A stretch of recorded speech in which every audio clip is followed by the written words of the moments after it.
Abu Dhabi, Karachi, Bombay, আমাদের চিটাগাং, এগুলো যেমন বাণিজ্যিক শহর, ওই সময় গোটা দুনিয়ার বাণিজ্যিক শহর ছিল সিরিয়া।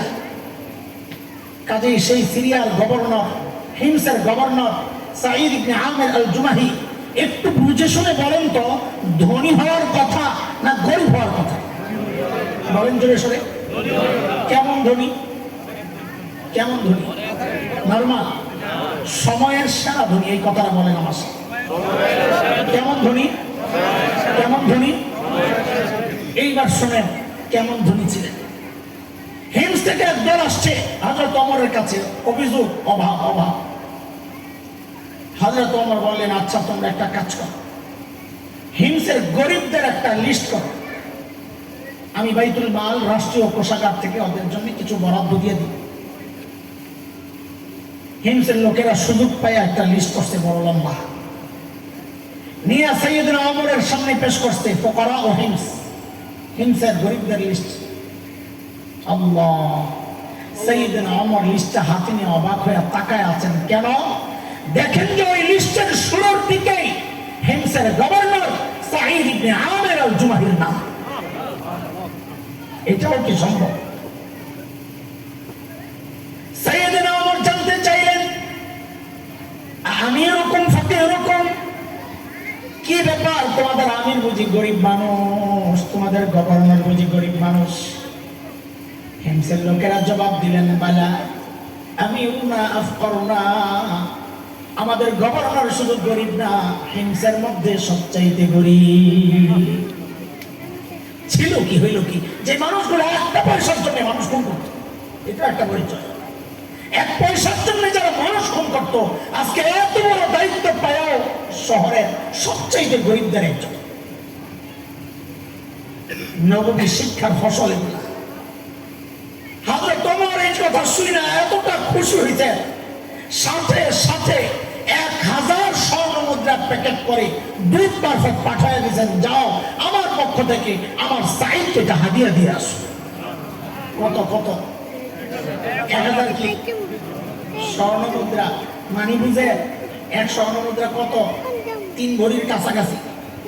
3 ভরি সোনার কাছাকাছি হলো এক স্বর্ণ মুদ্রা। সেখানে 1000 মানে 3000 ভরি। কত?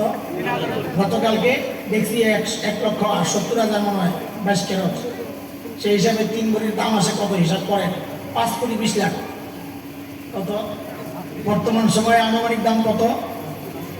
এই বিশাল অঙ্কের হাদিয়া যখন হযরত সাঈদের কাছে পাঠাইছে, আল্লাহ, দুধ যখন মুসলমান খেয়াল করেন ছিল কি, হইল কি শোনাইতেছে। দুধ যখন বিশাল অঙ্কের হাদিয়া হযরত ওমরের, হযরত সাঈদের কাছে পেশ করছে, হযরত সাঈদ প্যাকেটটা খুলে যখন দেখলেন এই বিশাল অঙ্কের হাদিয়া তার জন্য, তিনি দেরি না করে সাথে সাথে প্যাকেটটাকে ছুঁড়ে মেরে চিৎকার দিয়ে বলে উঠলেন, ইন্না লিল্লাহি ওয়া ইন্না ইলাইহি রাজিউন। কি করছেন? হাদিয়া পাইলে ইন্না লিল্লাহি পড়ে না আলহামদুলিল্লাহ। আপনারা কি করতেন জানি না, আমার ইমানের যে হালত, এমন একটা পোটলা যদি পাইতাম ভিতরে যায় যে কটা লাভ দিতাম, সুবহানাল্লাহ। আল্লাহ, আল্লাহর নবীর সাহাবী কি করছেন বলেন না? একটু আমার সাথে সঙ্গ দেন, বলেন কি করছেন?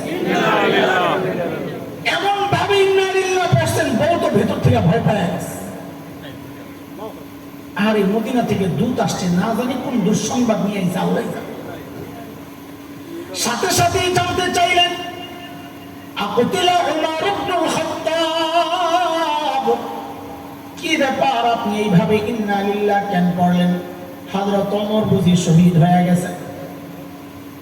বিবি সাথে সাথে জবাব দেন, স্বামী সাঈদ জবাব দেন, না না বিবি না, হযরত ওমর শহীদ হয় নাই, বরং ঘটনা তার চেয়েও মারাত্মক বিষয়। আরো বিবি আবার জানতে চাইলেন, আকুতিলাল মুসলিমুনা ফি মারিকা, তাই নাকি কোন যুদ্ধে মুসলমান ব্যাপকভাবে শহীদ হয়ে গেল কিনা? হযরত সাঈদ জবাব দেন, না না না, ঘটনা তাও না, বরং তার চেয়েও মারাত্মক। বউ তো এবার আরো ডরাই গেছে, আরে এর চেয়ে মারাত্মক ঘটনা কি হইতে পারে? না জানি আমার জামাইয়ের কলাটা নিতে পারে। ওমর তো গরম মানুষ। আরে বলেন না কেন ইন্না লিল্লাহি পড়লেন? আহা, আল্লাহর নবীর সাহাবীর জবাব শুনেন দোস্ত, জবাব শুনেন। আল্লাহর নবীর সাহাবী জবাব দিচ্ছে,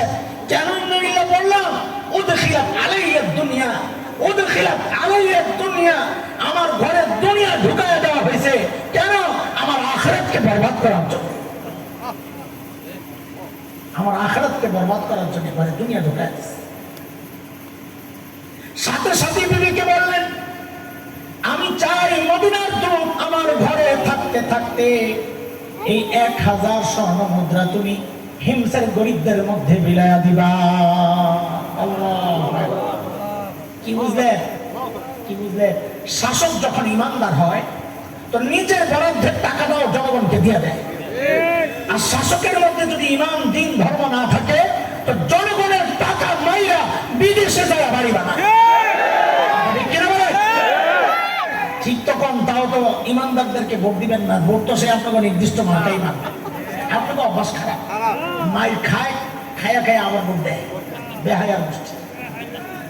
না না, সব দেখা শেষ, এবার হবে কোরআনের বাংলাদেশ ইনশাআল্লাহ। ইনশাআল্লাহ বলেন ইনশাআল্লাহ। সব দেখা শেষ আমাদের, আর নতুন করে পরীক্ষা করার দরকার নেই। এখন পরীক্ষা করেন ইমানদার করে, ঠকবেন না ইনশাআল্লাহ। বিবির যখন এই কথা কইছে, বিবি তো আর হাসান জামিলের বউ না, আপনারা কইলাম না সিপা চাপা দিয়ে আইসি দৌড়ে নিয়ে গেলেন, কই যাবো আমারটা রুপি দিয়ে যাক। আমার বউরে যদি কইতাম সব দিয়ে লাও, একটা ভেসকি দিয়ে খাইলাম, সব দিয়ে বুঝুন কি দেখায়। বেশি পিড়াপিড়ি করলে বউ তো 2 ভাগ করেন, অর্ধেক আপনার অর্ধেক আমার, আপনারটা আমারটা থাক, আপনারটা দিয়ালাম, অনেক সব। কিন্তু বউ তো সাহাবীর বউ, কার বউ? কার বউ? আল্লাহ তাআলা যে যেমন তার সাথে মিলায়ও তেমন। পোলাপান বিয়া করার সময় এটা মনে রাখিস, তুই এখন নিজে করে 2 নম্বরই বউ চাই রাবে বসিয়া, অথচ কোরআন বলে অন্য কথা, আল খাবিসাতু লিল খাবিসিনা ওয়াল খাবিসুনা লিল খাবিসাত ওয়াত তাইয়িবাতু লিত তাইয়িবিনা ওয়াত তাইয়িবুনা লিত তাইয়িবাত উলাইকা মুবাররাউনা মিম্মা ইয়াকুলুন লাহুম মাগফিরাতুন ওয়া রিজকুন কারীম। এই আয়াতের সংক্ষেপ তর্জমা করলে কি বেরিব? জাসকাল লগে তেসকা। বলেন জোরে কোন জাসকাল লগে তেসকা। ওলাবাই নেককার বউ চাইলে নেককার হয়ে যাবে, টাঙ্কি মারা ছাড়া বউ চাইলে নিজে টাঙ্কি মারা ছেড়ে দাও। হ্যাঁ, তুমি নিজে সারা রাত মোবাইলে চ্যাট করবা আর বউ চাইবা তাহাজ্জুদ গুজার হবে না, হবে না, হবে না, হবে না। তুই 2 নাম্বার আল্লাহ পাঠাইবো, 2 নাম্বার, ঠিক নিও। আমরা বুড়ারা কর না কিছু। আল্লাহর নবীর সাহাবী যখন বললেন সব দিয়ে দাও, বিবিও তো এরকম বুজুর্গের সাথে সাথে নিয়ে সব দিয়ে দিছেন। মদিনার দুধ বসে বসে চিন্তা করে, হারে আইলাম কই, আর মানুষ না ফেরেশতা। দেরি না করে দ্রুত চলে গেলেন মদিনায়। সাইয়েদনা ওমরকে যায় যখন গল্প শোনাইলেন, আমারে কই পাঠাইছেন, এরা তো মানুষ না, এরা ফেরেশতা।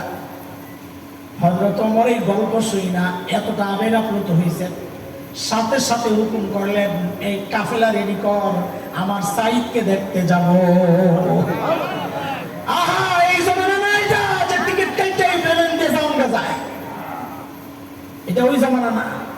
দূরের সফর, অনেক কষ্ট, কিন্তু হযরত ওমরের দিলটা এতটা আন্দোলিত হয়েছে, তিনি এতটা আবেগ আপ্লুত হয়েছেন, অস্থির হয়ে গেছেন সেই সাইদকে দেখার জন্য। চলো সাইদকে দেখতে যাও। আল্লাহ, সাইয়েদনা ওমরের কাফেলা যখন হিমসে ঢুকে, গোটা হিমস যেন ভেঙে পড়ে, চারদিক থেকে হাজারো মানুষ ছুটে ছুটে আসছে। কেন? আহারের মদিনা থেকে আমাদের আমিরুল মুমিনিন আসতেছেন, আল্লাহর নবীর শ্রেষ্ঠ সাহাবী ওমর ইবনুল খাত্তাব আসতেছেন এক নজর দেখার জন্য। বিশাল মাঠ, হযরত ওমর বসা, পাশে সাঈদ ইবনে আমির, সামনে হাজারো মানুষ। হযরত ওমর চিন্তা করলেন, সাঈদকে আমি তো ভালো জানি, কিন্তু জনগণ কি বলে এই সুযোগে একটু খবর নেওয়া যাক। অনেক সময় দেখা যায় না তার কাছে নেতা ভালো, কিন্তু পাবলিক দেখতে পারে না। হয়নি হয়নি সাইয়েদনা ওমর ডাক দিয়ে জিজ্ঞেস করলেন, এই হিমসের মানুষ, তোমাদের গভর্নরের বিরুদ্ধে কারো কোনো অভিযোগ আসেনি? থাকলে দাঁড়ায় যাও। দেখছেন এই অবস্থা, এই যুগে যদি কোনো নেতা আইসা এই এলাকায় বা অন্য এলাকায় আইসা যদি করতো আপনাকে এলাকার নেতার বিরুদ্ধে কারো কোনো অভিযোগ আছে, তো পাবলিক কি করতো? মাথাটা নিচের দিকে দিয়ে কইতো অভিযোগ তো আছে, কিন্তু খারাপ মনে এখন খারাইলে সকালে হইয়া পড়ানো লাগবে। ঠিক নিও? আরে কথা কয় না মানুষ, তাও কথা। নেতার বিরুদ্ধে কোনো অভিযোগ নেই, আমার নেতার চরিত্র ফুলের মতন পবিত্র, একটু চাকাবাজি করে আছে আর সব ঠিক আছে, এগুলো সায়না করে আর সব ঠিক আছে। কথা কর না, ঠিকটাও করতে রাজি না। সন্ত্রাসী চাঁদাবাজদের কোনো আশ্রয় বাংলাদেশে নাই, একসাথে এক থাকবেন ইনশাআল্লাহ এই জায়গায়। আপনি দল ছেড়ে ইচ্ছে করেন, কিন্তু চাঁদাবাজদের বিরুদ্ধে একদল হয়ে যাবেন ইনশাআল্লাহ। চাঁদাবাজদেরকে কোনো আশ্রয় দিবেন না, এক চাঁদাবাজদেরকে তাড়াইছেন অন্য চাঁদাবাজদেরকে প্রশ্রয় দেওয়ার জন্য না। চাঁদাবাজ মুক্ত হোক, সন্ত্রাস মুক্ত হোক, এই দেশ শান্তির দেশ হোক, এটা আমরা সবাই চাই। ক্ষমতায় যে ইচ্ছা যাক, এটা নিয়ে আমাদের কোনো কথা নাই, ঠিক আছে না কথা? সাইয়েদনা ওমর যখন বললেন এই কারো অভিযোগ আছে, ওই কোনা থেকে এক বুড়ো দাঁড়ায় গেছে, আসো বাপরে বাপ, কলিজায় সাহস কি বেটা। হযরত ওমর তো একটা ঝটকা খেয়েছেন, কি রে এত ভালো মানুষের বিরুদ্ধে অভিযোগ। দেখা দেখি মানুষের স্বভাব হলো দেখা দেখি কাম করে। বিশ্বাস করেন, আপনি দেখবেন ওই রাস্তার মাঝখানে যায় গাড্ডা ব্যথা করতেছে, এতক্ষণ বয়ে রয়েছেন যায় কত টাকা থাকে, আপনি চোখ বন্ধ করেই রাখছেন, গাড় ব্যথা করতেছে, দেখবেন পাশে দিয়ে যারা যায় অধিকাংশ দাঁড়ায় দেখবো আপনি কি একটা চাই, কথা বুঝেন নাই? এটা মানুষের স্বভাব, মানুষ দেখা দেখি কাম করে। একজন দাঁড়ায় গেছে, দেখা দেখি আরো তিনজন দাঁড়ায় গেছে। আল্লাহ আল্লাহ, হযরত ওমর একদম চুপচাপ। আর এই ঘটনা কারে দেখতে আইলাম, এর বিরুদ্ধে অভিযোগের শেষ নাই, আরো তো দাঁড়াইবো ভাবসাব, হযরত ওমর কাছে রাখেন, শুনলেন? বলেন আপনার কি সমস্যা? প্রথম জনের অভিযোগ, আমিরুল মুমিনিন আমাদের গভর্নরে আমরা দিনে তো পাই, রাতে আর খুঁজে পাই না। দেখছেন কি অবস্থা, হ্যাঁ রাতেও সময় দেওয়া লাগবে, কি ডিউটি লইতে বেড়ায়। আচ্ছা আরেকজন, আপনার কি সমস্যা? আমিরুল মুমিনিন আমরা গভর্নর মাঝে মাঝে অফিসে একটু দেরি চাই, মাঝে মাঝে একটু দেরি চাই। হ্যাঁ আপনার কি সমস্যা? আমিরুল মুমিনিন আমরা গভর্নর মাসে একদিন অফিসে আয় না, মাসে। আর আমরা তো সপ্তাহে ছুটি কাটাই দুদিন, তাও আরো কত বন্ধ, এই বন্ধ এই বন্ধ এই বন্ধ, দুনিয়ার বন্ধ। বন্ধ দিতে দিতে দিতে দিতে বেড়াবার শেষে বন্ধ পাইবো না। আগামী 15-20 বছর পরে দেখবেন জামাইবো কাছাকাছি দিবস দেখবো, এটাও একটা ছুটির দিন আইব, যে জামাইবো যা কাজা করতে আরো শাস্তির দিনে করে না, আর তো দিন পায় না, করবো কি? হয়তো তোমার কাছে রাখেন, শুনে বই ওই যে শেষ মাসে কয়দিন আসে না, কথা বলেন। সাইড জবাব দাও, কেন তুমি মাসে একদিন অফিসে আসো না? জবাব দাও। আল্লাহ, ছিল কি মানুষগুলা, হইল কি বলতেছি। আল্লাহ নবীর সাহাবী আসামির কাঠ করায়, কেন মাসে একদিন অফিসে আসে না? আমিরুল মুমিনিন এই যে আমার গায়ে 2 টুকরা কাপড় দেখতেছে, একটা লুঙ্গির মতো করে পরা, আরেকটা চাদরের মতো করে জড়ানো। আমিরুল মুমিনিন আমার না এই 2 টুকরা কাপড় ছাড়া আর কোনো কাপড় নাই। আরে সে তো বুঝলাম, অফিসে একদিন কেন আসো না? এই 2 টুকরা কাপড় পড়তে পড়তে পড়তে পড়তে দুর্গন্ধ হয়ে যায়, নিজেরও কষ্ট হয়, যারা আসে ওদেরও কষ্ট হয়। তাই মাসে একবার উপরেরটা ধুয়ে দিই, শুকাইলে নিচে পড়ি, নিচেরটা ধুয়ে দিই, শুকাইলে উপরে জড়াই। এই কাজটা করতে করতে বেলা একটু দেরি হয়ে যায়। আমি আসি না এই কথা ঠিক না, আসতে একটু দেরি হয়। উনি হয়তো সকাল সকাল এসে আমাকে না পেয়ে ভাবছেন আমি আসি না, না না আমি আসি, একটু দেরি হয়। হইল কি মানুষগুলা, ছিল কি মনে রেখে বলে। দ্বিতীয় জবাব দাও, মাঝে মাঝে মাঝে দেরি করে ঘটনা কি? বলে আমিরুল মুমিনিন আমার ঘরে কোনো কাজের লোক তো নাই। আমিরের ঘরে, গভর্নরের বাসায় কোনো কাজের লোক। আমরা মা বোনরা একটু শুনেন কথা, ওনাকে কাপড় ধোয়ার লাগে লাগে একটা, ঘর মোছার লাগে লাগে আরেকটা, তরকারি করার লাগে লাগে আরেকটা। এরপরে রাতে বাসায় গেলে শুনবেন কাম করতে করতে তেনা তেনা হয়ে গেল জীবনটা। কি ভাই ঠিকই কথা। আল্লাহ আগে আমি মা বলে দেখছি সেই ফজর আগের থেকে ওইটা কাম করা শুরু করছে, রাতে একদম আমরা ঘুম পাড়ায় এরপরে নিজে গেছে শুইতে, ঠিক নেই? শুধু তা না, আশেপাশের কারো বাড়ি মেহমানটা মারলে দৌড়ে এখানে একটু সহযোগিতা করে আসছে। আরে আমি এত কামের লোক থাকা সত্ত্বেও জীবন বলে শেষ হয়ে গেল কাম করতে করতে, আর জায়গা দেখবেন আসলে মোবাইল চালায়, আসলে টিপে টিপি করতেছে, ঠিক ঠিক কথা বলবেন। আপনারা খুব ভালো মানুষ, হ্যাঁ বুঝুন। আল্লাহু আকবার, আল্লাহু আকবার। হযরত ওমর কয় সাইদ জবাব দাও, কি সমস্যা? বলে আমার ঘরে কোনো কাজের লোক নাই। সকালবেলা মাঝে মধ্যে দুই স্বামী স্ত্রী দুইজনে মিললে একটু রুটি মুটি বানাই, ওইটা বানায় খেয়ে আস্তে আস্তে মাঝে মাঝে একটু দেরি হয়ে যায়। দেখছেন অভিযোগ গুলা কত মারাত্মক। শেষ অভিযোগ মনে আছে? প্রথম অভিযোগটা আর কি দিনে পায় রাতে পায়, এইটা তো বড় কঠিন জিনিস। চাই জবাব দাও, কেন তোমাকে জনগণ রাতে পায়? আল্লাহু আকবার। আল্লাহ নবীর সাহাবীর জবাব, ও দোস্ত কাদের কথা শোনাচ্ছি, ছিল কি যেন পূজা মিস না হয়, যেন পূজা মিস না হয়, এই জন্য সফরে যাওয়ার সময় বগলের তলে করে মুক্তি লয়ে যায়, ওদের কথা শোনাচ্ছি। এখন হইল কি, নববী শিক্ষায় আল্লাহ নবী আদর্শ ধারণ করার পর ওই মানুষগুলোই হইল কি, শোনে কেন তোমাকে রাতে পাওয়া যায় না?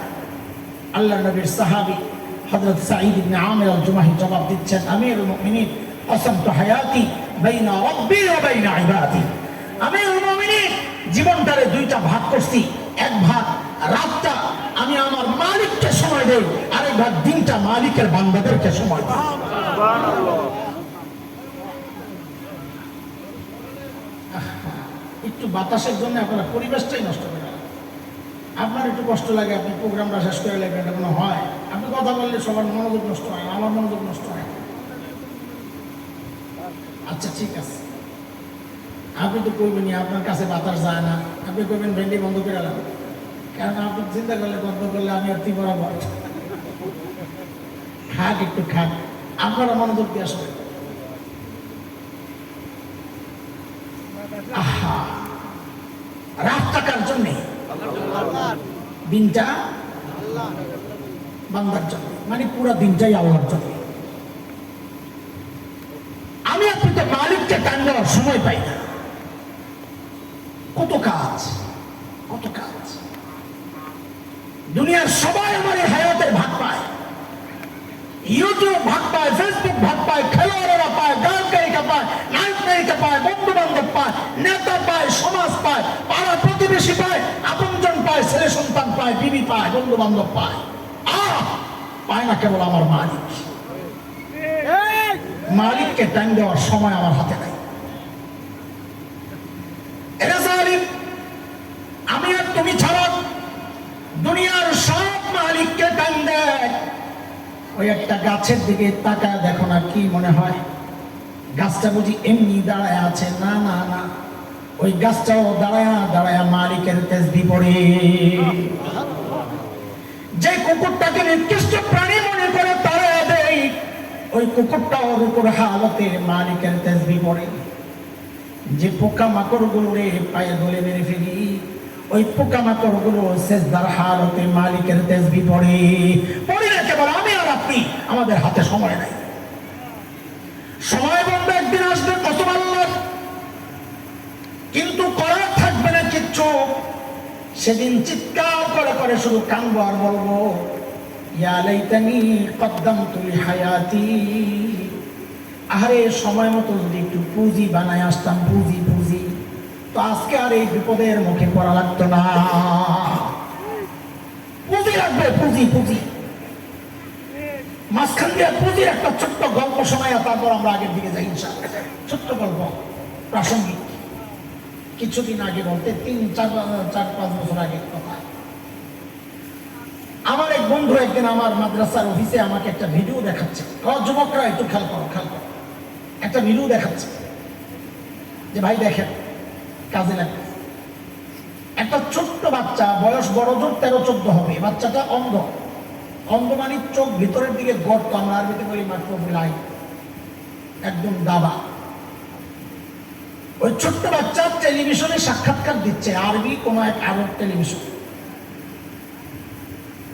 উপস্থাপক বাচ্চাটাকে জিজ্ঞেস করতেছে, আচ্ছা তোমার যে চোখগুলো নাই, ও ভালো করে শোনেন, তোমার যে চোখগুলো নাই, তুমি কি এই নিয়ামত আল্লাহর কাছে ফেরত চাও যে আল্লাহ আমার এই নিয়ামত ফেরত দেন?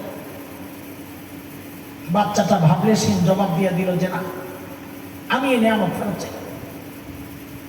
কেন চাও না? লিমাজা, কেন চাও? বাচ্চাটার জবাবটা শুই না আমিও অবাক হয়েছি, যার বোকা নাকি, এই নিয়ামত ফেরত চায় না, বোকা। কিন্তু তার জবাবটা শুই না বলছি বোকা ও না, বোকা তো আমি। সে কি পুঁজি বানাইছে দেখেন। বলে কেন চাও না? তো সে বলে কি, আমি দুনিয়ায় এই নিয়ামত এই জন্য ফেরত চাই না, হাসরের মাঠে যখন প্রত্যেকের ডাক পড়বে, কার কি আছে নিয়ে আসো আল্লাহর সামনে আদালতে, যখন আমারও ডাক পড়বে, আরে ছোট্ট বাচ্চার কি ডাক, কিন্তু তার চিন্তাটা কত পবিত্র। বলে যখন আমারও ডাক পড়বে, আমি দুনিয়ায় নিয়ামত এই জন্য চাই নাই, সেদিন যেন আমি আমার মালিকের সামনে নত জানু হয়ে বসে বলতে পারি, ও আমার মালিক, দুনিয়ায় তো আমার এই নিয়ামতটা দেও নাই, পুঁজি বানাইছে এটা পুঁজি, দুনিয়ায় তো আমার এই নিয়ামতটা দেও নাই, ও মালিক এই উসিলাই কি আজকে আমার আযাবটা একটু কমায়া দেওয়া যায় না? কসম করে বলতেছি, বাচ্চাটার জবাবটা শুই না আমি সাথে সাথে কান্না করে। কেন কান্না করছে? যাহারে ওর এই নিয়ামত নাই, এই জন্য এইভাবে বললো, আল্লাহ দুনিয়ায় চাই না, এই উসিলা এখন দেও। ঠিক উল্টা প্রশ্নটা যদি আমাকে করা হয়, আমি কি জবাব দেব? কি উল্টা প্রশ্ন? আমারও তো আমার মালিকের সামনে দিয়ে যাইতে হবে, যেতে হবে না? আপনাদের তো যাওয়া লাগবে না? লাগবে? সবার লাগবে? আমি কাঁদতেছিলাম ওই চিন্তায় যে আমি যখন যাব, আমার মালিক যদি তখন আমাকে জিজ্ঞেস করেন, এরে হাসান জামিল, তোকে তো দুনিয়ায় নিয়ামতটা দিছিলাম, তুই ভোগও করছস, এখন আযাবটা একটু বাড়াইয়া দিই, তো আমি কি জবাব দেব? তোকে তো হাতের নিয়ামত দিছিলাম, তুই ভোগও করছস, এখন আযাবটা একটু বাড়াইয়া দিই, তো আমি কি জবাব দিব? এরে যুবক, তুমি কি জবাব দিবা? হ্যাঁ বাবা, কি জবাব দিবেন বলেন? হায়াত কোন কাজে লাগাচ্ছেন, মালিক জিজ্ঞেস করলে কি জবাব দিবেন বলেন? হ্যাঁ, কার কি পুঁজি আছে? আরে আমার নাই বলে এইভাবে বলতেছি, আপনার কি আছে? কোন পুঁজির ভরসায় এমন নিশ্চিন্ত জীবন যাপন করছেন? হ্যাঁ, পুঁজি তো আছে আমাদের, নাই যে তা না। আমল নামায় আছে, পুঁজি আছে, সেটা কি? গুনার গুনাহ, গুনার গুনাহ, গুনার গুনাহ, গুনাহ। বাবা আর কত বলেন তো? আয়নার সামনে দাঁড়ায় দেখেন নাই দাড়িগুলো যে সাদা হয়ে গেছে? ও মা, তুমি কি দেখো না তোমার চুল সাদা হয়ে গেছে? এই চুল দাড়ি সাদা মানে বুঝে?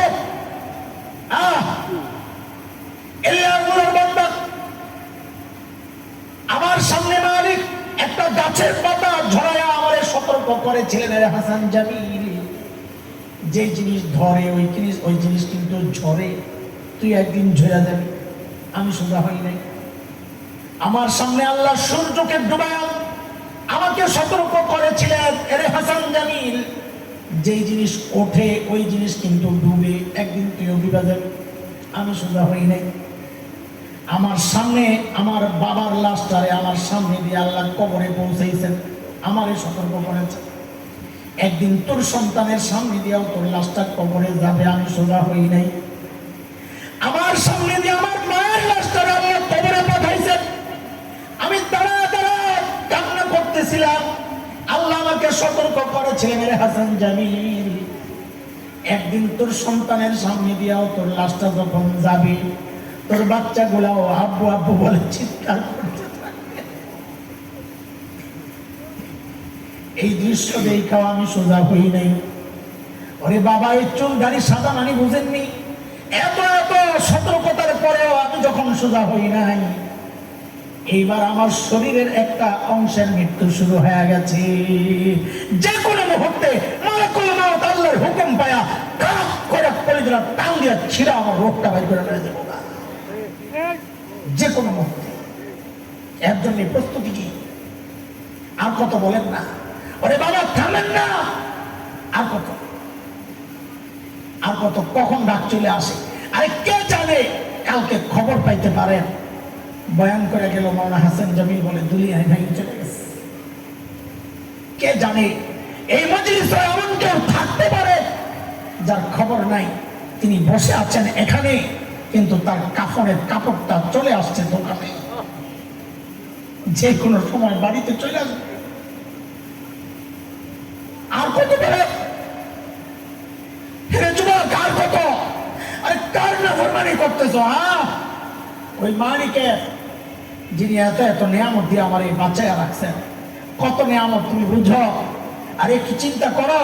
আরে আমি আর তুমি যখন দরজা জানা বন্ধ করে ভেতরে গুনাহ করি না, আমার মালিক আমাকে কতটা ভালোবাসেন, ভেতরে গুনাহ চলছে, ওই গুনাহ অবস্থায় আমার মালিক দরজার নিচে দিয়ে বাতাস আর অক্সিজেন পাঠায় দিচ্ছেন কেন? আমি যেন মইরা না যাই। ওই মালিকের নাফরমানি আর কত কাল জিজ্ঞেস করি? হ্যাঁ দোস্ত, কথা চলে গেছে বহুদূর। আমাদের মাকসাদ এগুলো ছিল না। ওই যে পেছনে হযরত সাঈদ ইবনে আমির আল জুমাহির গল্প শেষ করছি না, শুধু এতটুকু জিজ্ঞেস করি বুঝতে পারছেন কিনা, এই যে মানুষগুলোর পরিবর্তন ছিল, মানব ইতিহাসের সবচেয়ে নিকৃষ্ট মানুষ হয়ে গেল মানব ইতিহাসের সবচেয়ে সেরা মানুষ, দামি মানুষ, যাদের প্রশংসা আল্লাহ কোরআনে করেছে। সেই মানুষগুলোর পরিবর্তনটা কিসের ছোঁয়া একটু বলেন তো? সবাই চিৎকার করে উঁচু আওয়াজে বলেন কিসের ছোঁয়া? তা আমাদের জন্য দুর্ভাগ্য, সেই কোরআন আল্লাহ আসমানে উঠায় দিয়েছেন। তাই জোরে বলে, সন্দেহ লাগতেছে, ঘুমাই গেছেন নাকি আপনার? সে কোরআন আল্লাহ উঠায় দিয়েছেন, আছে, অসুস্থ দুর্বল হয়ে গেছে, পুরাতন হয়ে গেছে, ওমায় চলে গেছে, আছে আগের মতোই। মুসলমান জোরে সোরে বলেন আগের মতোই। যে কোরআন ওই বর্বর আরবকে নবীর সাহাবী বানায়া সর্বশ্রেষ্ঠ মানুষ আল্লাহর কাছ থেকে স্বীকৃতি আদায় করেছে, সেই কোরআন আমি আপনি যদি ধরি, আমরাও কি শ্রেষ্ঠ মানুষ হতে পারবো না? কথা বলেন না, পারবো? পারবো? কে বিশ্বাস করে দেখে হাতে দেখা, হাত নামা। এই যে এখন বুঝাইতেছি, ধরলাম কি, ছাড়লাম কি, আহারে করলাম কি, মনে আছে তো? আপনাদের কাছে দুইটা প্রশ্ন আমার। একবার হাত উঠাইছেন, আমি আবারও হাত উঠাবো, দুইবার হাত উঠাবেন। খুব মনোযোগ, খুব মনোযোগ, শেষ দিকের কথা। এখানে কে কে বিশ্বাস করেন যে কোরআন একমাত্র জীবন বিধান, একমাত্র বিধান, যে বিধান মানুষকে সর্বশ্রেষ্ঠ মানুষ বানায়? একমাত্র বলেছি, সাথে আরো কিছু বলি নাই, অন্যতম বলি নাই, একমাত্র আল্লাহর আদেশ কোরআন কিতাব, যে কিতাব মানুষকে সর্বশ্রেষ্ঠ মানুষ বানায়। এটা কে কে বিশ্বাস করে? আশা বিশ্বাস না করলে তো ইমান থাকবে না। ঠিক আছে, কেউ না হাত না উঠাইলেও ইমান টিকানোর জন্য হয়তো বুঝেন নাই, কিন্তু ওঠায় আলাম যে আমি বিশ্বাস করি, মানি না সেটা ভিন্ন, বিশ্বাস করি। একটা গেল। 2 নাম্বার, নিজের সন্তান আপনজনকে কে কে শ্রেষ্ঠ মানুষ বানাতে চান? সবাই আসলে হাত নামান তো, আসলেই বলেন। এখানে অনেক মানুষ পাওয়া যাবে যারা হাত উঠাইছে ইনশাল্লাহ বলতেছে, আসলে মিথ্যা কথা, মিথ্যা। আপনি বলবেন আপনি জানেন আমার দিলের খবর জানেন, আপনি গায়েব জানেন। না, আমি অত বড় পিসাব না যে আপনার দিলের খবর জানেন। অনেক বড় বড় পিসাবরা আছে, দিলের খবর জানে। কেমনে জানে? গেট থাকে, গেট, 10টা গেট। ওই গেটের ভিতর দিয়া লিস্ট করা আছে। 1 নাম্বার গেট মামলা জমিত আসামিরে ঢুকাই দিই, 2 নাম্বার গেট বড় লোকের কার্য করে আছে, এটারে ঢুকাই দিই। এক একটা অসুস্থ, এক একটা। তো পিছনে খাদেন থাকে, কি সমস্যা? লেখা যান, এই গেটটা দিয়ে যান। তো গেলেই পিসাব একটা ঝাড়ি মারে, গেলে বড় লোকের কার্য করে এখন আমার কাছে আইসস, ওই মেয়েটাকে কি হুজুর কেমন যান? দেখছেন নি বন্ধামির সুরত?